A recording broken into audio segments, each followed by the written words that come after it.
Welcome to the Haven Hubcast, a place to learn what business leaders, owners, and professionals are doing to navigate and grow in today's market. Hear from industry experts on everything from marketing, leadership, financing, and more. Brought to you by Haven, a co-working space where you can connect, create, and get stuff done.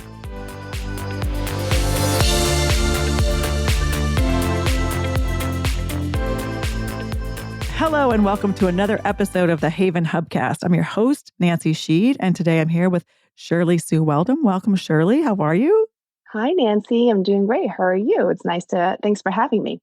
So excited. Shirley is the founder and CMO of Muze and several other cannabis businesses that we're going to dive into. I didn't know that before we started talking, but we're going to take this a little wider in our conversation. But before we dive into present tense, Shirley, do you mind sort of taking us back to what was Shirley thinking she wanted to be when she grew up, or what were your passions? What insights did you have that this might bring you here, or has it been a circuitous route? It certainly has been a circuitous route because whose life is in a straight line, right? No. I was actually originally born in China. I came to America when I was 8 years old and grew up in Queens. I studied finance and marketing at NYU. And since then, after graduating college, I had different roles in like strategy and analytics and advertising. I led an advertising agency for Publicis for a little while. I went to business school, got my MBA from Columbia Business School. And after that, I spent the next 10 years building different teams, doing lots of different roles at Google. But during COVID, I ended up taking a break. I had two really young kids and I needed to focus on them during COVID. So I took a break from Google. And during that time, I was given the opportunity to rethink what I wanted to do when I grew up.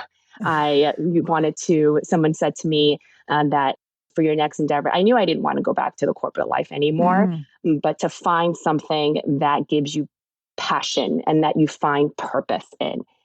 And I dug deep.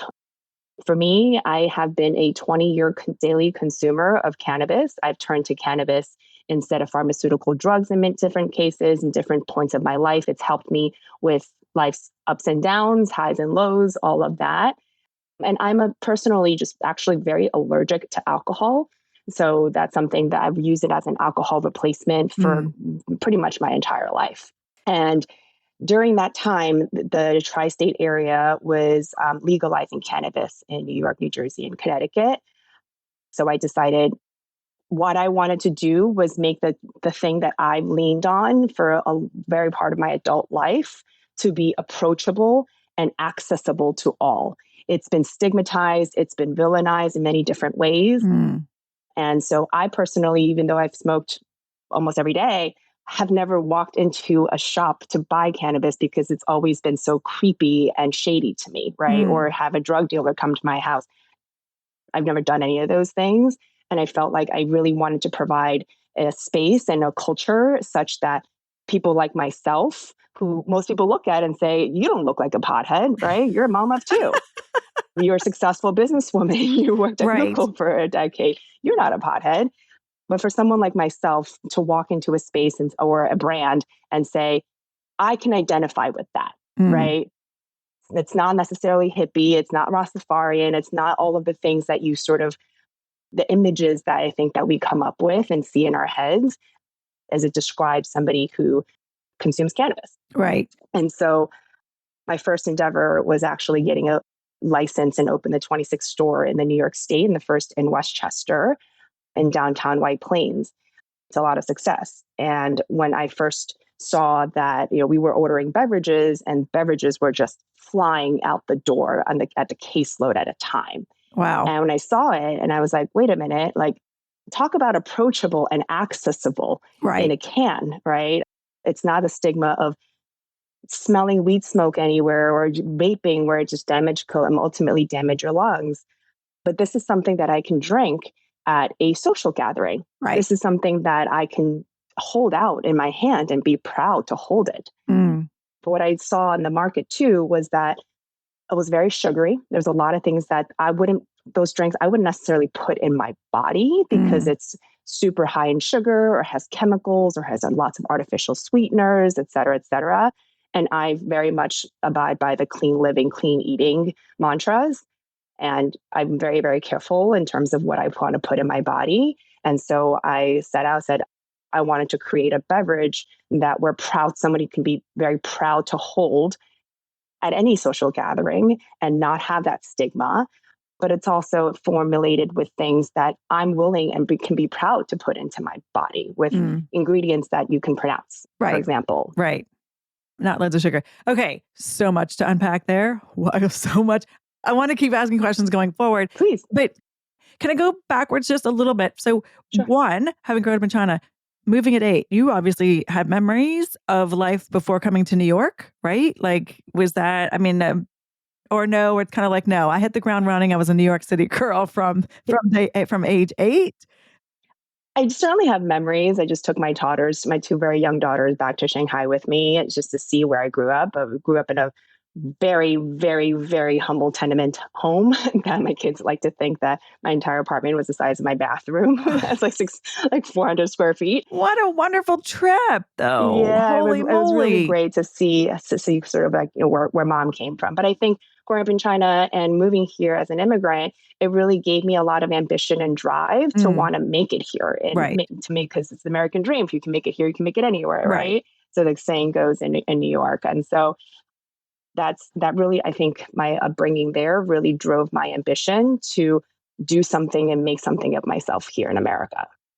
And that makes total sense. And then my other question kind of related to that is the clean living conversation we're having, like, which fits much better into, and as you said, the cannabis, like leaning into plants and natural things for support versus all of the crap and chemicals and sugar and not real stuff that we put into our system. So the Eastern European way of life and preventative medicine, anti-inflammation, right? Absolutely. Was that also part of your upbringing that informed sort of who you were and how you went through life in terms of this? I mean, that to me makes total sense.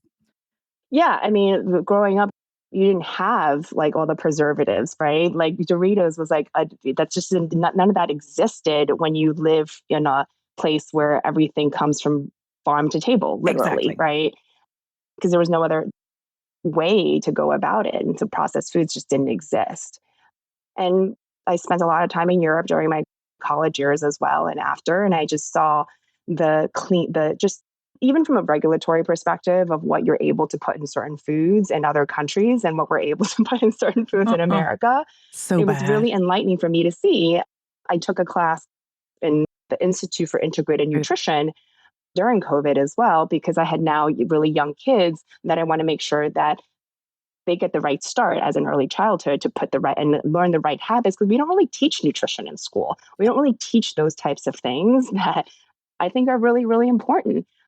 What preservatives do to your body long term, right? What chemicals do to your body long term? Like, we're so commercial here that those are the things that we don't really talk about or teach our children. So it's really important for me to teach my children about macronutrients, about like looking for preservatives, about red and blue and yellow dyes to avoid all of those things, because they have serious mental effects and physical harms. 100%. And sort of zigzagging back to the proving yourself, you can make it here. You New York born and bred, and from NYU to Columbia to finance and marketing to, I would say you almost got exposure to how commercial and crazy our world is and potential there to end up then in the Google space. What lessons do you think, either or both, what you learned in terms of your school or in terms of the MBA and the corporate, what are the top few things that you brought with you into your founder's world? Is it strictly the connections? I mean, the world has changed a lot since you were in school. The world's changed a lot since you started at Google. What's still really working for you, or are you relying on from those days as you're leaning into this new world? Absolutely. There was one thing that at Google that anybody who's ever worked at Google will know. It's called being in a place where you're uncomfortably excited. Being in a place where so that's one thing I'll come back to. And then continuous improvement, that like you said, the world is going to continue to change. So you have to develop that continuous improvement mindset and be able to change with it. We had a lot of changes at Google all the time because things were just moving so quickly. And then digital space, because when I first came out of college, the internet didn't really exist. And I was one of the first people I was at 23 years old advising CMOs of Fortune 50 companies on how to leverage the interweb. That was my first meeting. Tell me about the interweb, right? And so we now say that the as a joke. I know, I but said, I'll that see you was in the true. interwebs. They People are like, actually said that to me. don't say that. And so what's happening today when you're going to school or when you're in certain jobs is not going to be when, in 5 to 10 years, we've really, really shown that over the course of the last 20 years, how quickly technology changes and how quickly technology is accelerating the change in our world. And so to be uncomfortable and excited at the same time, be uncomfortably excited in those types of environments where change is constant has made me feel very comfortable with the unknown, right? And not knowing what's going to happen, but let's try something and continuously improve it. And that's something that we developed a lot of Muze off of AI tools, quite frankly. Yeah.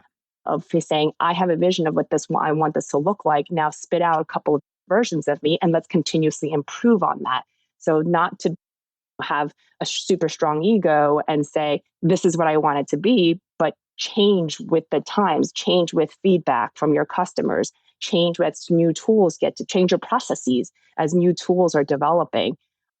And so I think that's like a big, big thing that I took away from my first chapter of my career is that change is constant and you being uncomfortably excited is the right place to be. Love that. And so many conversations I have, somebody's like, I'm so glad I didn't know what I know now. Like I might not have got into it, or I might not have gotten into it. And then for you and your situation in terms of leaning into the cannabis space that was an open space, talk about unknown space, you then have to layer in, or I'm assuming you're layering in the whole regulation process. I mean, oh, yes. So you've got technology changing, but then you're dealing with 52 different states and the federal space.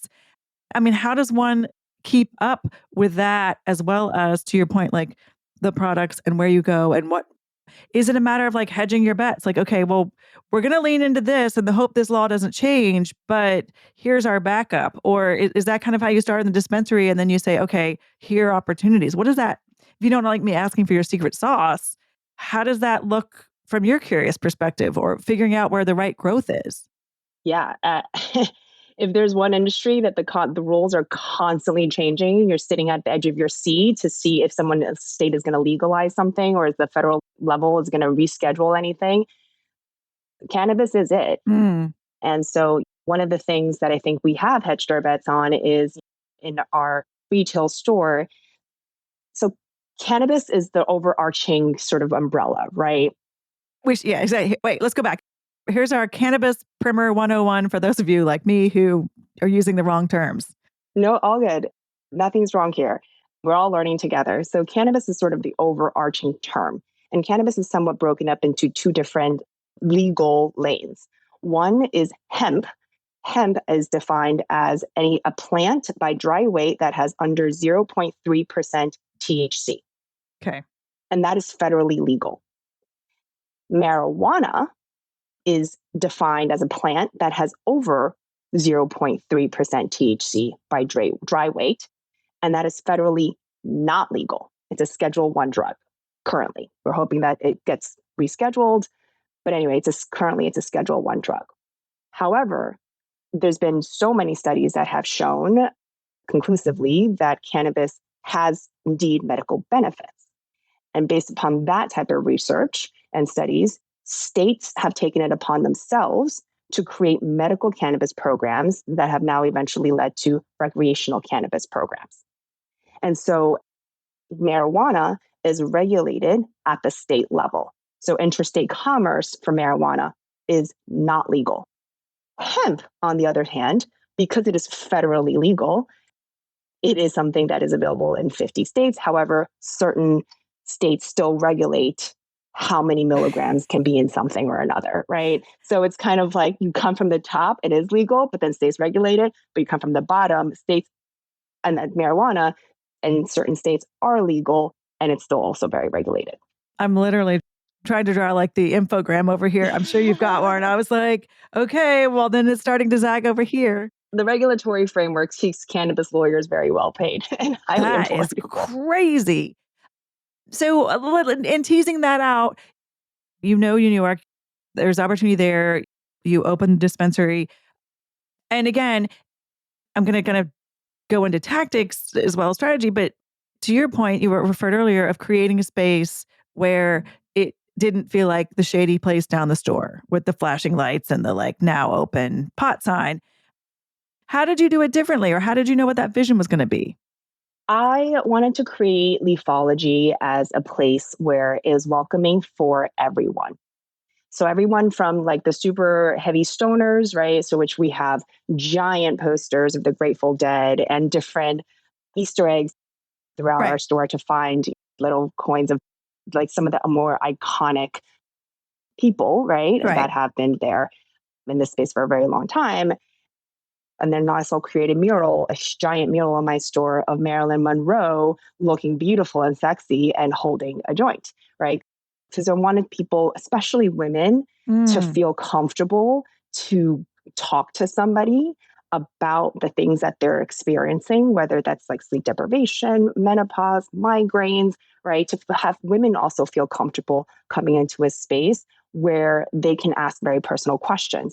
I would say that, I've have very, very highly trained what we call bud tenders hmm that come from the medical space. Some of them are actually medical professionals or formerly medical professionals, and that they can have a real dialogue with people who come in to help them understand what are the strains that are good for this, what are the terpenes that are good for this, right? To understand that at a very scientific and medical level, but also certain strains that are going to put you to sleep and certain Right. things that are, have a good time for you want to be Right. social, right?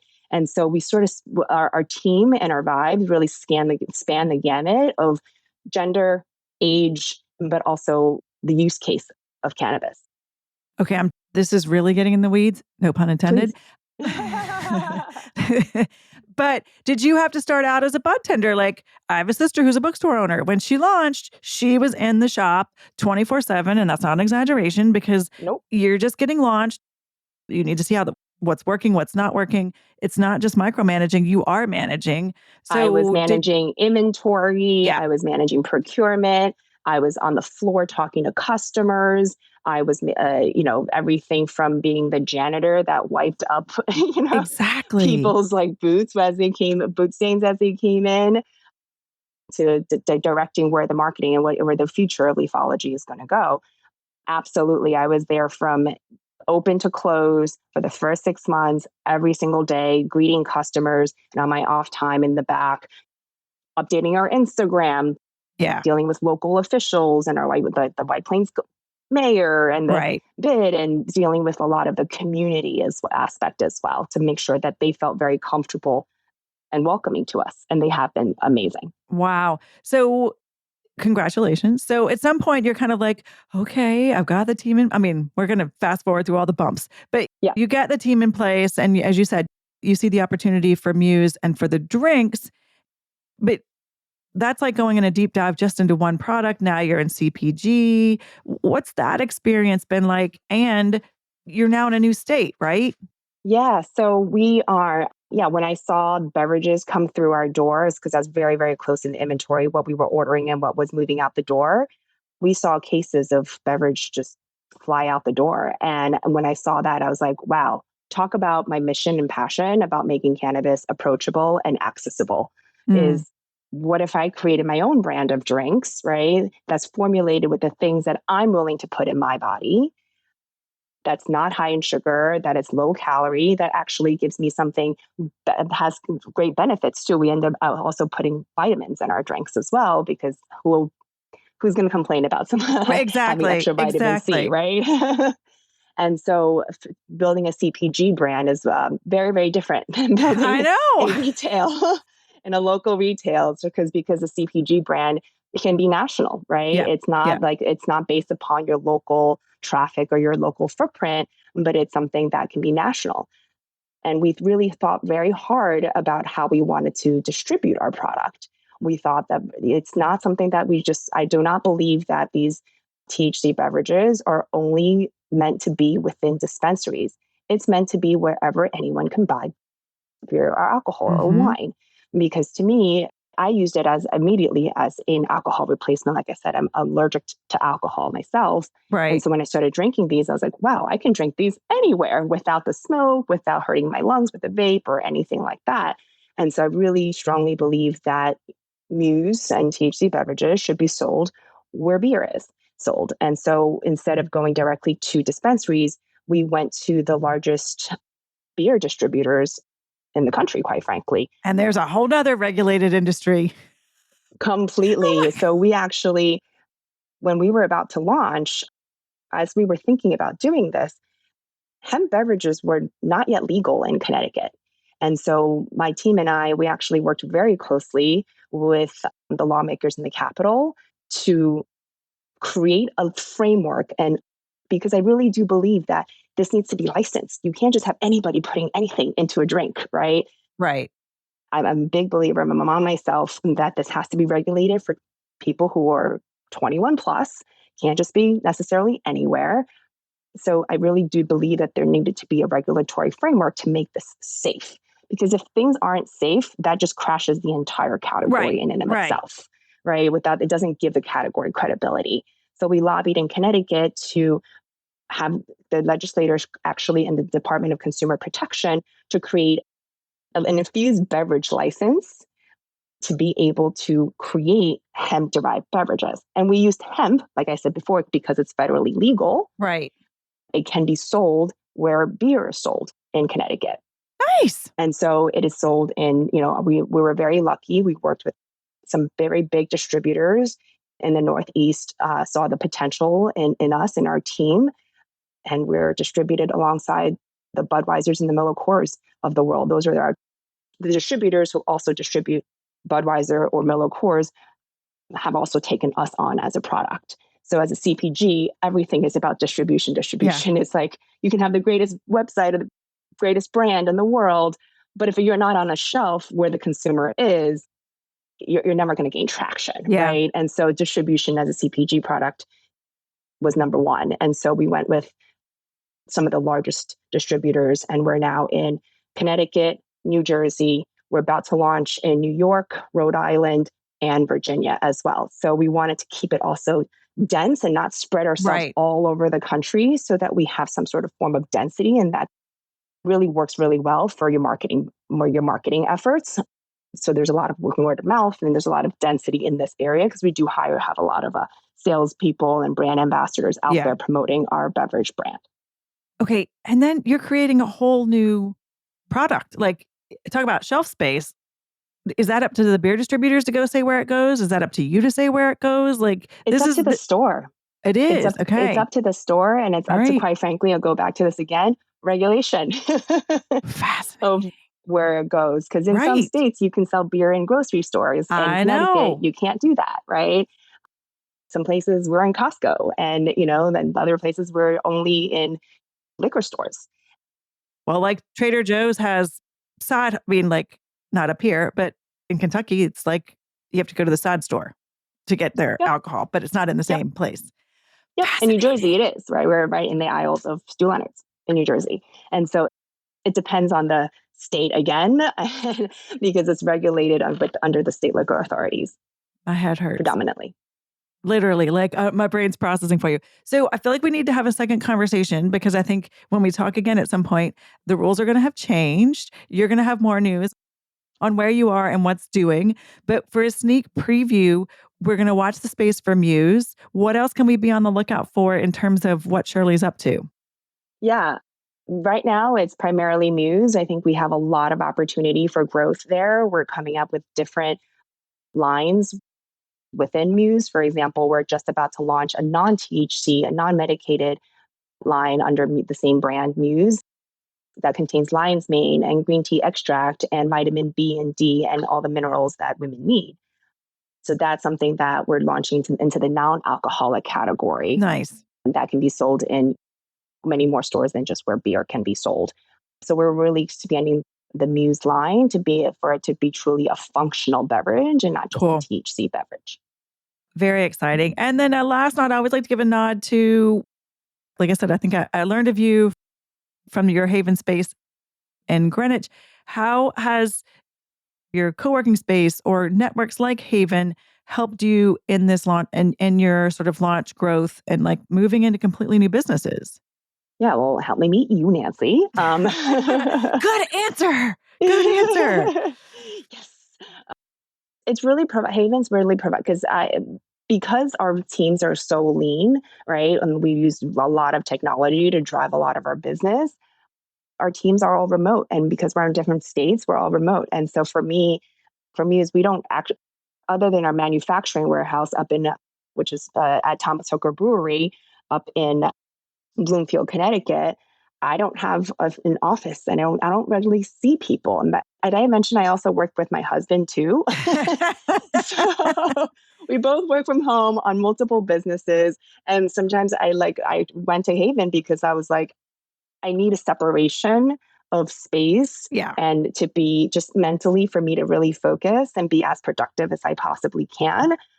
Because I have 2 kids who are in and out all the time, and a husband who also works from home. And so Haven has been instrumental in giving me the headspace to really be productive.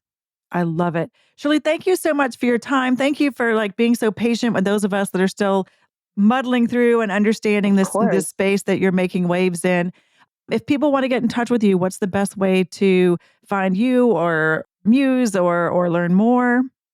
Absolutely. You can email me directly at shirley@drinkmuse.com. You can follow us on Instagram at drink_muse or my personal account at Garden Baddie, BADDIE, mom. Okay, there's a story there. We're going to have to go. We're going to dig into that story. Well, Shirley, we'll put all of this in the show notes for sure, and look forward to following along in your success and journey, and loved learning more about you and this whole industry, really. It's been really fascinating. Thanks again. This is another episode of the Haven Hubcast. If you like what you hear, please share with others, give us a like, follow on your favorite platform, and we always love good reviews. Thanks so much. Thanks for listening to the Haven Hubcast, a place to learn what business leaders and owners are doing to navigate and grow in today's market. Please leave a review on Apple Podcasts and subscribe on your favorite podcast app. Haven is a co-working space and virtual community located in the heart of Fairfield County, Connecticut. Haven is a hub for business owners and professionals to connect, create, and get stuff done. Find out more about the Haven community online at haven.com. That's HAYVN.com. Haven Hubcast is produced by Sound Advice Strategies.